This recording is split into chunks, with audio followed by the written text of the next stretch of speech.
Good morning, Virginia Morning. Palacios with Commission Shift. So the comment period for the 2027 Monitoring and Enforcement Plan is open. There have been a number of positive changes made to the Commission's process for accepting stakeholder input on the plan, including a new email address for submitting comments to the Commission, and previously accepting substantive recommendations on the plan from the public on the last two plans. Commission Shift is preparing comments on the plan, and I'd like to highlight one suggestion we have related to venting and flaring. That is to develop meaningful metrics and monitoring procedures to demonstrate whether flaring rule enforcement prevents waste. Our research has shown that the Railroad Commission approves almost all flaring rule exception requests or permits and is on track to allow more flaring than ever before. Penalties have only been issued 11 times and never for operators who exceed the volume or duration limits set in the permits.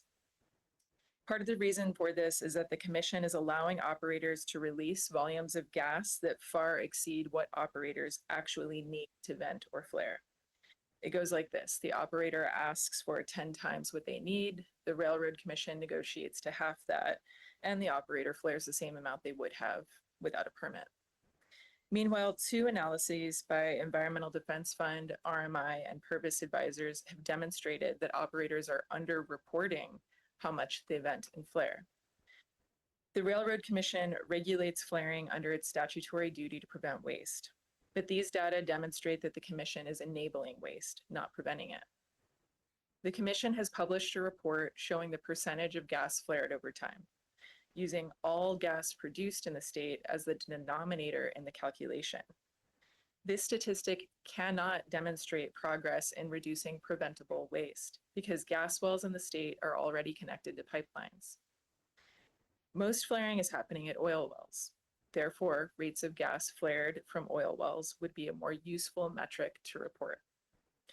Commission Shift spent time in the highest flaring county in the Eagle Ford Shale this month. We met people living next to flares who have experienced preterm birth, cancer, and who have fumes inside their home that make it difficult to breathe and swallow. The Railroad Commission may not have jurisdiction to examine flaring permits from an air quality or public health perspective, but that hasn't stopped you from getting involved in lawsuits to stop federal air pollution rules that would put an end to routine flaring. The Commission has a duty not only to prevent waste, but to do right by the people of Texas. Developing a better way to monitor flaring rule compliance is an important step. Thank you. Thank you.